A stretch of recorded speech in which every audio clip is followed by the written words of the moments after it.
नमस्कार दोस्तों, सभी का हमारे चैनल रमा सर्वे पर स्वागत।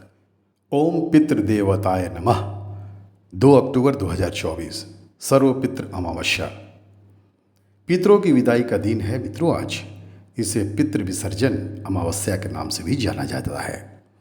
जी हाँ मित्रों, सर्व पितृ अमावस्या हिंदू धर्म में पितृपक्ष का अंतिम और सबसे महत्वपूर्ण दिन आज का अमावस्या सभी पितरों या पूर्वजों को समर्पित होती है मित्रों। पूर्वजों की आत्मा की शांति और मुक्ति के लिए तर्पण का दिन।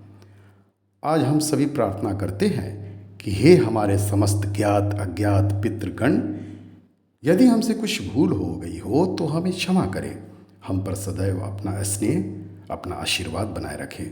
हमारे घर, हमारे परिवार, हमारे कार्य क्षेत्र में किसी भी प्रकार की विघ्न आए तो उसे दूर करें एवं प्रसन्न होकर अपने लोक में पधारें।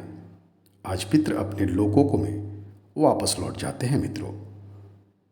पितृदोष को समाप्त करने और पितरों का आशीर्वाद पाने के लिए धार्मिक ग्रंथों में भी इस दिन का उल्लेख है। तो चलिए आज एक ऐसे पितृ की जीवन वृत्तांत से आपको रूबरू करवाता हूँ जो इस मृत्युलोक में अपनी छाप बना गए।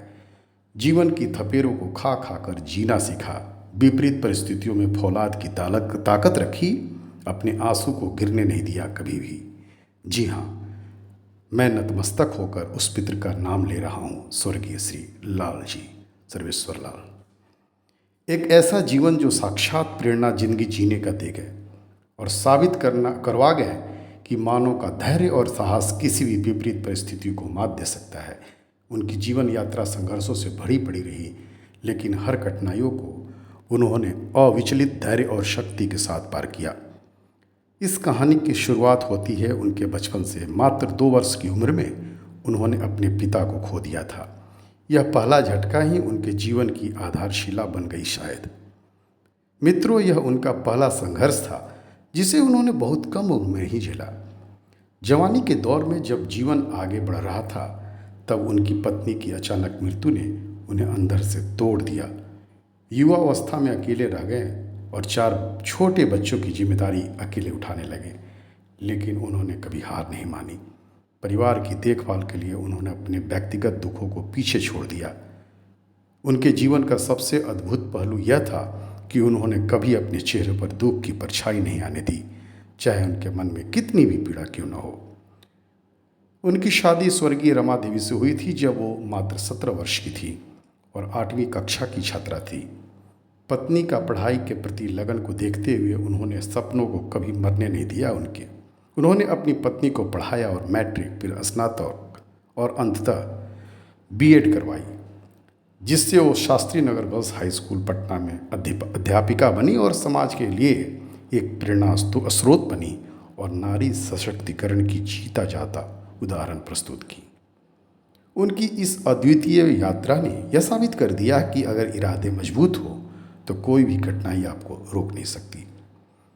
परिवार का दायित्व संभालने के साथ साथ उन्होंने 4 बच्चों और अपनी बूढ़ी माँ का भी दायित्व का निर्वहन किया और पूरे परिवार को सम्मानजनक जीवन प्रदान किया। इस सफ़र के दौरान उन्होंने कभी अपनी जिम्मेदारियों से मुंह नहीं मोड़ा। उनके चेहरे पर हमेशा एक शांत मुस्कान रहती थी, जैसे जीवन की हर कठिनाई से वे पहले ही लड़ चुके हों। और दौर था जीवन के उस पड़ाव का जब खुशियां कदम चूम रही थी उनकी, लेकिन फिर उन्हें काला दिन देखना पड़ा और बुढ़ापे में जवान बच्चा खोना पड़ा। तब भी उन्होंने अपने जीवन में संयम और धैर्य का परिचय दिया। मित्रों, जीवन के इतने सारे झटकों के बाद भी उनका हौसला कभी कमज़ोर नहीं हुआ। 90 वर्ष की उम्र में पुनः एक और काल रात्रि जब अपनी पौत्री को भी खो दिया, तब भी उन्होंने अपने भीतर की शक्ति को बनाए रखा। जिंदगी में संघर्षों और प्रेरणा का जीता जागता और उदाहरण रहा हो। एक ऐसा जीवन जिसमें कठिनाइयों का सामना धैर्य, साहस और मेहनत से किया। संघर्ष और समर्पण से जीवन में कभी हार न मानने की शिक्षा दे गए हो। जीवन जो किंवदंती लिख गई कि चाहे जीवन में कितनी ही दुख आए, इंसान को कभी हार नहीं माननी चाहिए। कहानी जो सिखा जाती है कि जीवन का असली उद्देश्य सिर्फ जीना नहीं बल्कि संघर्षों के बीच भी मुस्कुराते हुए आगे बढ़ना है। सही में सजीव उदाहरण धैर्य, मेहनत और आत्मविश्वास का।